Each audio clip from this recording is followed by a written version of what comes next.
Yeah.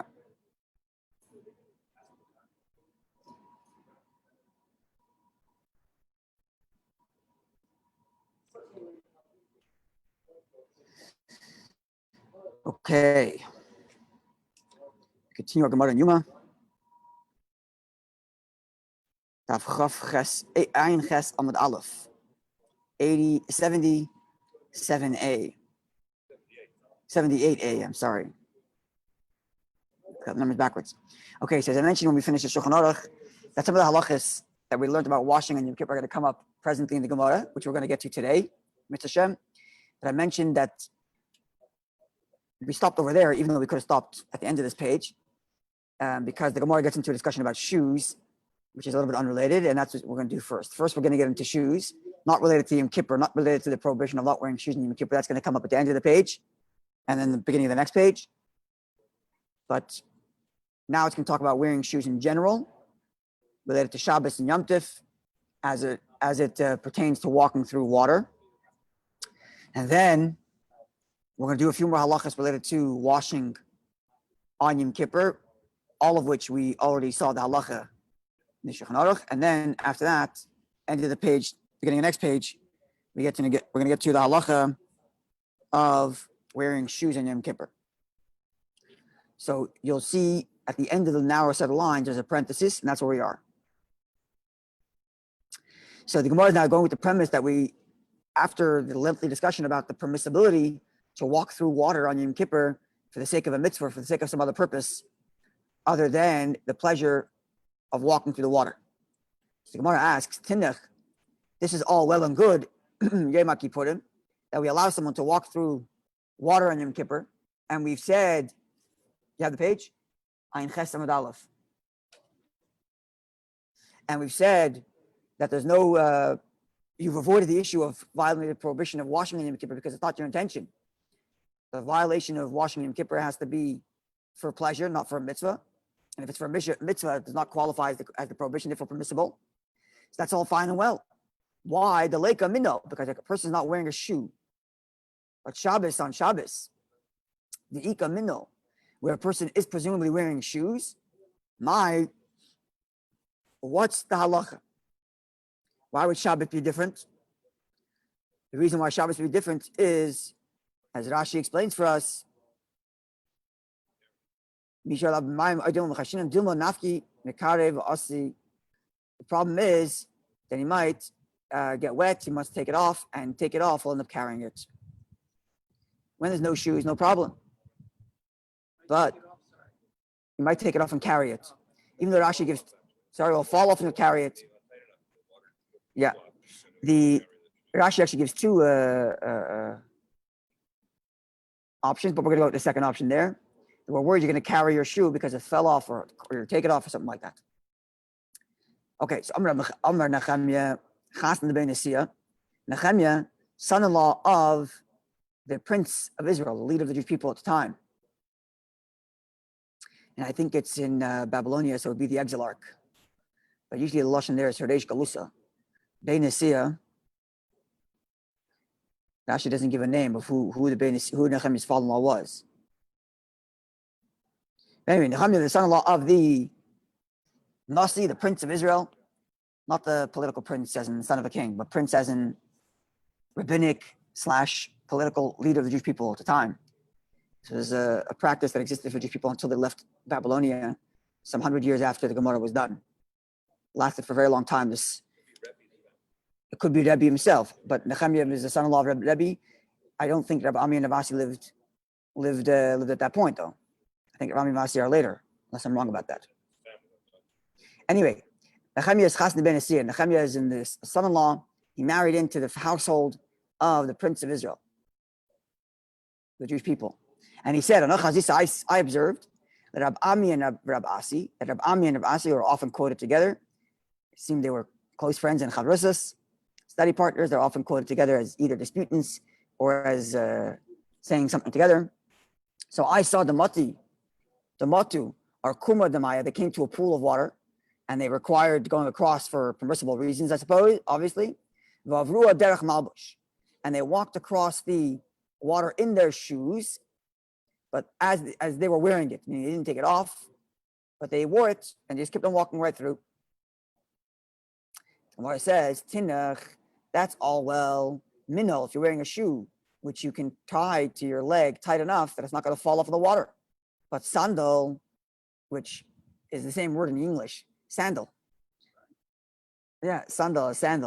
It's not like a sandal that we have today. It's more like the way the Gemara describes it in a few other places is it's like a strap of leather that would go on the bottom of your foot, and then you would have not strap like a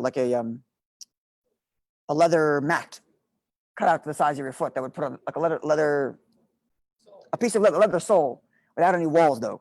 That was just the size of your foot put on the bottom, or a little bigger, a little smaller, and then you would take another strap of leather that was not attached to the strap of leather that was on your foot, and you would tie it. You would use that other piece of leather to tie the bottom leather to your foot. It's like a separate piece. So like, if this is my foot, then this is a piece of leather like that, and then a string around like that, holding it up. So considering that's what it looked like, I think there might have been some points in which they stitched the two pieces of leather together, but they were very flimsy, and therefore it would fall off very easily. And therefore, what can you say of the halacha then? There's much greater concern that the leather sandal you're wearing is going to come off when you're in the water, causing you to carry it. So shoe, okay, I get it. You let the person wear a shoe because you can tie it tightly, it's not going to fall off. But the leather strap, the sandal. So Amarav Nechumi, Rabbi Chumi said, I once observed Ravina, the Avaderach Malbush, that he wore a sandal while walking across the water, and I guess he tied it strong enough, and that was it. So here we see it's permissible. But Ravashi comments, Ravashi says, sandal l'chatchila, even though it's true that you observed Ravina walk through the water while wearing a sandal, that's not in the first case scenario. In the best case scenario, you shouldn't be wearing it across the water because we're still concerned that it's going to fall off and you'll carry it. But if it so happened that you walk through, okay, it's all right. You don't have to get out of the water, go back home and take it off. Okay. Now, Gemara tells us the following interesting story. It doesn't tell us who the name of the person was, but it just tells us his position. Reish Galusa, the head of the exilarch. You see, here he refers to him as Reish Galusa before he's Bein Nesiya. Bein Nesiya meant the house of the prince. That was in Israel, leader of the Jewish people in Israel. The last of which was, I know there was actually people after, but there was Hillel after Rabbi Huda. Right? This is from the famous dynasty of Rabbi Huda HaNasi, who traces his lineage back to Hillel the elder, who was the Nasi, was the prince. But then in Bavel, that a similar practice of a Reish Galusa, of a Nasi, of a leader of the Jewish people in that region, who was both halachic and political in nature. Right? They're responsible for the Jewish community as a whole. And they had all kinds of subcommittees under the exilarch, who this one responsible for collecting taxes, this one responsible for the shoals, responsible for this, responsible for tzedakah, all kinds of different things. And he was the head of this structure of administration. And being at the top of that obviously meant he had to require lots of Torah knowledge as well, even though that wasn't officially his position. Sometimes you had a Reish Galusa and you had a Goin. Certainly in later generations, that was the case. You had somebody else responsible for the halacha. But these positions were very, very much related. And the Reish Galusa was very much related to Torah knowledge also, even though it was also a political leader as well. At any rate, Reish Galusa, whoever it was at this period in time, the exilarch, Rav Chizdar, Rav Nachman, I think Rav Sheshes also was the Reish Galusa at one point. Who am I missing? Some other names that I don't know, I'm sure. So Reish Galusa, the head of the exilarch, Ikla Hargunya, arrived to a town called Hargunya, Lebei Rab Nosson Rafram, to the study hall of Rab Nosson Rafram. He was the leader of this yeshiva, and the Reish Galusa arrived presumably to give a shir, came to give a class. The Kula Rabbanon Asu, and of course all the sages in town came to greet the Reish Galusa, came to greet the exilarch, the leader of the Jewish people, Lepirka, to hear the class.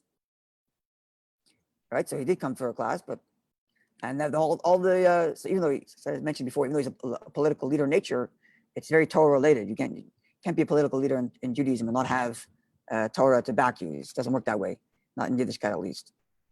So The Reish Galusa is arriving in town to give a shir. Everybody's coming. But Ravina lo yasa. Ravina didn't show up. Lavacha the next day, when Ravina did arrive, boy Rafram lafuki Ravina without the Reish Galusa. Rafram, who is Rab Nassim, who's the Rosh Yeshiva, he's the leader of this school, where the Reish Galusa is being hosted to give a class. So,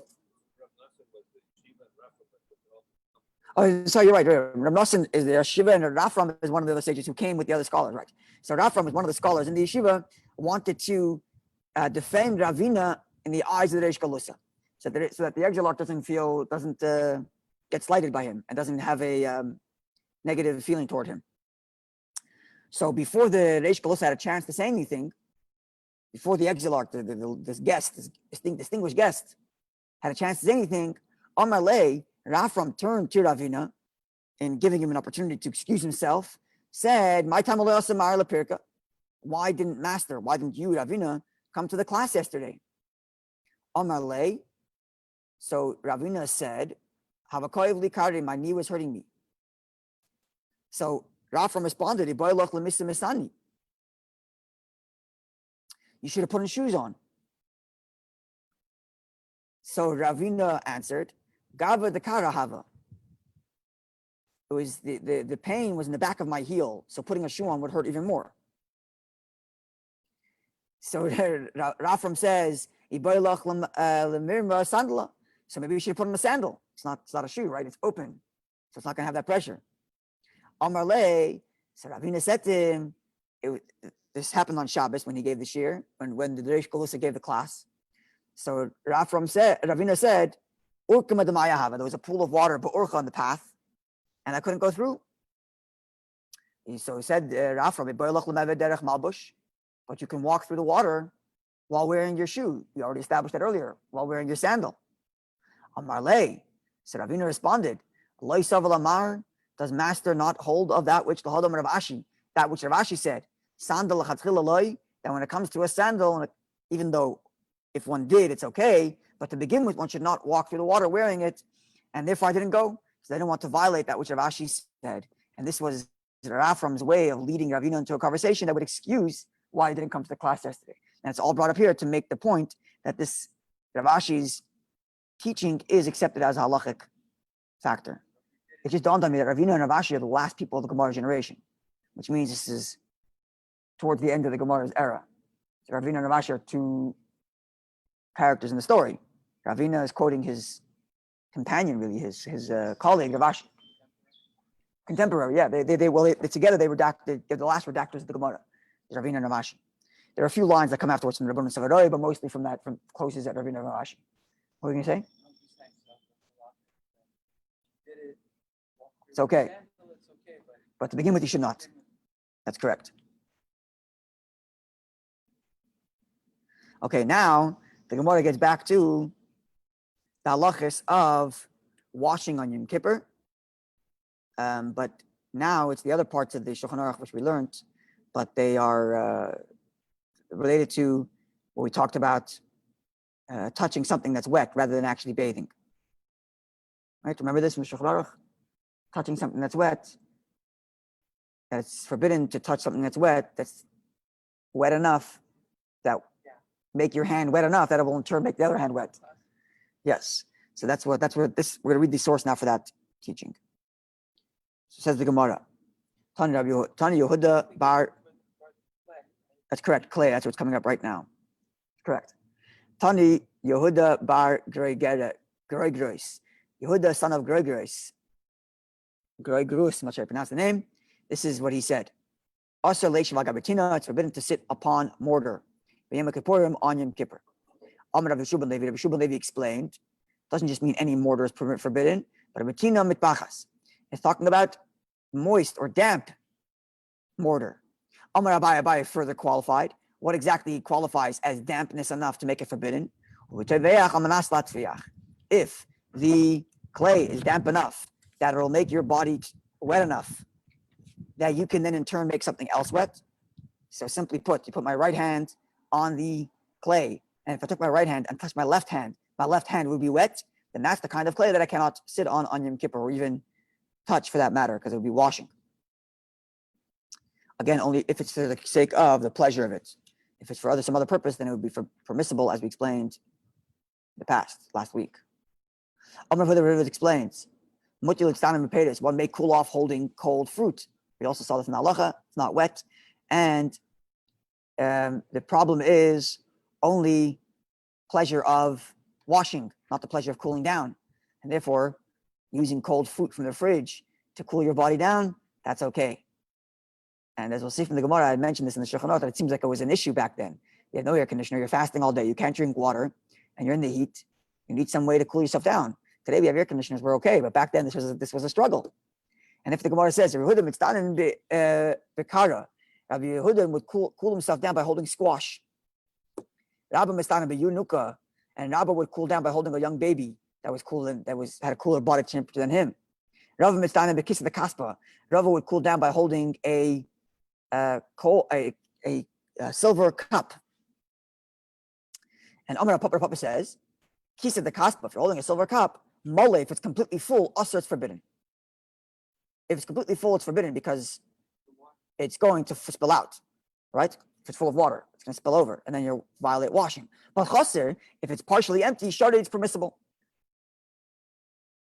But the pachra, if it's a clay vessel, then also whether it's completely full or only partially full, it's still forbidden because the water seeps through the clay. Mishum de mishcha, because it seeps through, mishcha shacha, because it seeps through. But Papa adds and says something which we saw as the halacha in the Shulchan Aruch, in the Alter Rebbe Shulchan Aruch at least. I don't know if everybody else passes this way, because I don't see another, like a little indicator that that's the halacha, but we saw this in Alter Rebbe for sure, which is, Papa says, Papa Omar, Kisa the kaspa, if you have a silver cup, chaser, even if it's half empty, it's not fully full. Nami aser, it's also forbidden. Why? Mishum mizardiv zira. I mean, mishum the mizdariv, because your hands are going to shake and a little is going to spill out and you'll be in violation. And that is indeed the halacha that we saw in the Alter Shulchan Aruch, that even if it's not fully full, if it has any water in it, one cannot use that vessel to cool oneself down because the water is going to spill out, or we're concerned the water might spill out, and in that way you'll be in violation of washing on Yom Kippur because you do enjoy it. What's the proof you enjoy it? You're holding this thing to cool yourself down. So if the water fell over, made you cool down even more, you'd be even happier, right? So which means you are enjoying it. It's not as if like I'm hoping the water doesn't spill out. In some degree, at least my animal soul wants the water to spill out so I can enjoy it, right?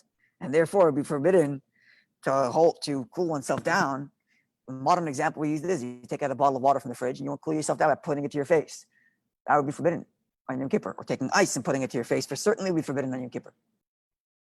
For concern that water might come out, with ice it's melting on your face for sure, but with water, even with a cup of water, we're scared it's going to spill out. Yeah, with me? So I don't know about the condensation. I was just thinking, that's right. As I just gave the example of holding a bottle of cold water, I thought of the issue of condensation, because they do not talk about condensation. And I'm assuming the reason they don't talk about condensation is because where would they have condensation? Did they have anything cold enough to take out the heat to create condensation on the outside of the cup? I don't even know that would happen. The only time that would have condensation is if it was freezing winter outside and they brought the cup of water up to the fire. Otherwise, how would they get condensation? I don't know. They did have such holes in the ground. The Gemara describes it elsewhere. You have like where they would have different types, halfway, half above ground, half underground. Elsewhere it's described, but I don't know if it was cold enough for that. Unless in Montreal you can do that because it's freezing in the winter. But during the summer, I don't know. Anyway, he doesn't mention condensation, but I don't see why condensation would be any different than a little water drop falling out of your cup. So I imagine the condensation is an issue anyway. So you're right about that. Never mind the concern that something's going to spill out of the water, out of the bottle. But if the bottle's actually cold and there's condensation, when you take it out, and that's the issue right there. You're washing. Yes, exactly. That would be closer to the clay that has moisture. Yes, very good, very good. And then if there's enough water to make you wet to the point to make something else wet, which most cases it is, then it would be forbidden. Good point. Okay, now we have an interesting story. The story to get to a point of halacha, but it gives you an idea of interactions that would go on in those days. So it says like this: Zeira bar Chama, Zeira son of Chama, ushpezichin he was the host of the following: Rav Ami, Rav Asi, Rabbi Shua ben Levi, but the Kula Rabbanon the Kesari, Hava. All of the scholars of Caesarea, he hosted them. Rav Ami, Rav Asi, Rabbi Shua ben Levi, and all the other scholars. This indicates that Rav Ami and Rav Asi lived earlier on, because otherwise he wouldn't be in Caesarea at all. And certainly Rabbi Shua ben Levi lived earlier. Does Rashi tell us? Yeah. Rashi doesn't say anything, but this would indicate that Rav Ami and Rav Asi lived earlier, because they were in Caesarea. I should have realized that earlier. Anyways, so Zeida Bar Chama was the host of all these scholars. Rav Ami, Rav Asi, Rabbi Shua ben Levi, and all the other scholars who came to Caesarea to study Torah. And Amar Lei, the Rav Yosef, Berei, Rabbi Shua ben Levi. So Zeida, who's the host, told Rav Yosef, who is son of Rabbi Shua ben Levi, he told him the following. In other words, I hosted your father, right? This is Zeida who hosted Rabbi Shua ben Levi and all the other scholars, Rabbi Ami Rasi and other scholars who came to study. So now he's going to the son and saying, I knew your father. I want to tell you a story about your father. It's not uncommon you would hear such a thing, right? So he tells him like this: Bar Aryeh, son of the lion. This is how he was referring to Yosef, to Rav Yosef. His father is Yeshua ben Levi. Yeshua ben Levi was the lion, the great scholar. And he calls Rav Yosef by son of the lion. Ta, come here, Emalach, and I'll tell you, and I'll tell you this, he's the expression cool. Tell you this great thing your father used to do. I'm just putting it in modern terms. Like, come on, I want to tell you this really interesting thing your father used to do. So what would he do? What was the thing he would do? He had a cloth, Yom Kippur, before Yom Kippur, and he would soak that cloth in water. And he would make it into a dried out cloth. There's two versions here. One version is, we'll go with Rashi's version, and I'll tell you the other version after. Rashi's version is that he would wash his hands with it. Yeah. So he'd wash his hands, and he would dry his hands off in that towel. And Lamacher, the next day, the towel was a bit damp from his washing his hands earlier. Mavira Gabaenov, he would push it over his eyes to remove the sleep from his eyes. Something we saw in the Shulchan Aruch, which Rabbi actually said, you don't have to use a towel from the day before. You wash your hands till your knuckles in the morning, and then that towel you could use to wipe over your eyes, because you're not doing it for pleasure, you're just doing it to get rid of the sleep, right? But here it would seem like, at least what Rashi explains this Gemara, is he would wash, what Rashi explains that he heard from his teachers, that he would wash his hands on Erev Yom Kippur, and then the next morning the water was still damp from the washing the day before, and he'd use that to wipe it over his eyes. Another version of the story is that he actually just soaked the cloth and let it dry out. And then the next day he would use that to wash his hands, to wipe over his eyes. And that's also something we saw in the Shulchan Aruch. We saw both of these versions in the Shulchan Aruch. Okay. And the Gemara continues. So this is what Zeida told Rav Yosef about his father when he hosted him back in Caesarea. Likewise, Rabbi Bar Mari, when Rabbi Bar Mari arrived, presumably from Eretz Yisrael, from the Holy Land to Bavel, where we are learning the Gemara, Amar, he said, the Erev Tisha B'Av, on Erev Tisha B'Av, they would bring to him, I think the him is Yeshua ben Levi, unless he means himself, but I think he's talking about Yeshua ben Levi. Somebody else is telling us the story now. Rabbi Bar Mari came from Eretz Yisrael and told us this, unless he's talking about just a practice that happened to himself or others. I don't know. I wonder. I don't know. Who's the Loy? Rashi doesn't tell us who the Loy is. Who's the him? I assume it means Yeshua ben Levi. I assume. I don't know. But Mevi and Loy, they would bring for him, this is Erev Tisha B'Av now. They would bring for him mitbachas. They would bring for him a cloth. And again, v'sher d'osav b'mayim, he would leave it in water. And he would put it under his head. I don't know that he actually lied on it as like a pillow, but he would place it there somewhere near his head, maybe. And then the next day on Tisha B'Av itself, the kaneach polav yolav v'raglov, and he would wash. He was clean his face, hands, and feet. So that's Tisha B'Av. So on Tisha B'Av, he had wet the damp cloth from the day before, wash his feet, hands, and face. But on every Yom Kippur, would do the same thing. They would bring him actually, on Tisha B'Av, it's possible he actually lay on it. It could be actually slept on it overnight. I don't see why not. Maybe he actually slept in it overnight. But on Tisha B'Av, they would bring him mitbachas. They would again bring him a cloth of water. He would put it in water. He would turn it into a dried out vessel. And again, two versions of the story. Either he washed his hands the day before and used that dampness, or he actually soaked it in water, let it dry out overnight. Either version. But the next day, he would wipe it across his eyes to remove the sleep from his eyes. So on Tisha B'Av, wash his hands, feet, and face, and put it under his head. And on Yom Kippur, only wash his eyes out. Again, why? Because on Yom Kippur, we'll see in a second a deeper reason on Yom Kippur, but presumably now it seemed like on Yom Kippur, you're allowed to wash your hands and face just for pleasure. And this was wet enough to qualify as washing. And therefore, on Tisha B'Av, yes. On Yom Kippur, no. But the problem becomes, well, why is there a difference? In Tisha B'Av, you're also allowed to enjoy pleasure of washing. So why Yom Kippur different? So the Gemara gives us an explanation by way of a conversation, which is like this. Rabbi Yaakov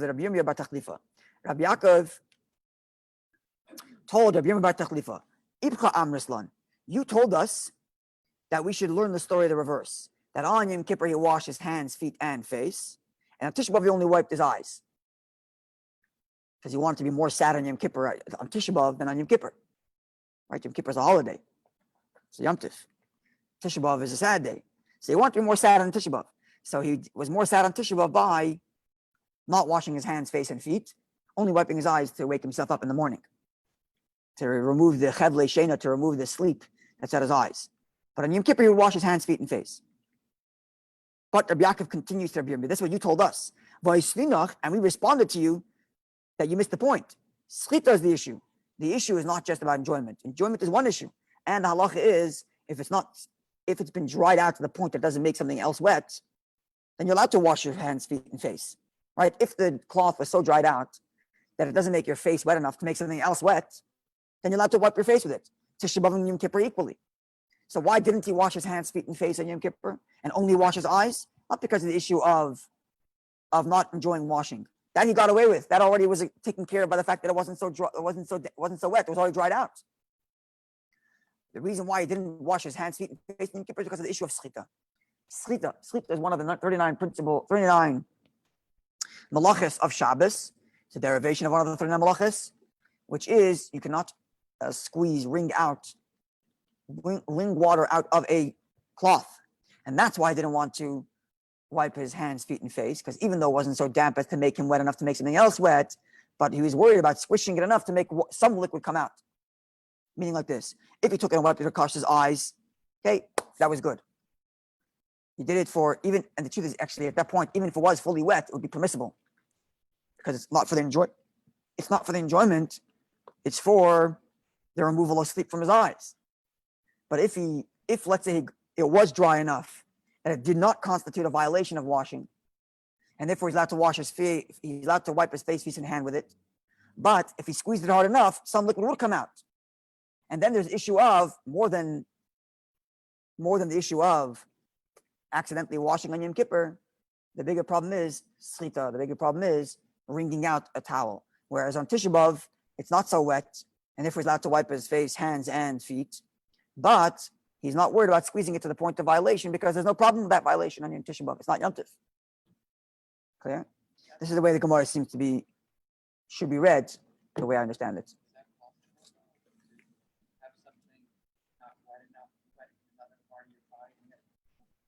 I think so.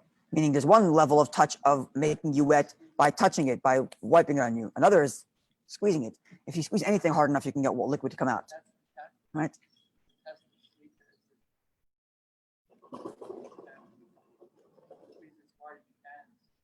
Any squeezing, so long as it causes water to come out, it violates slita.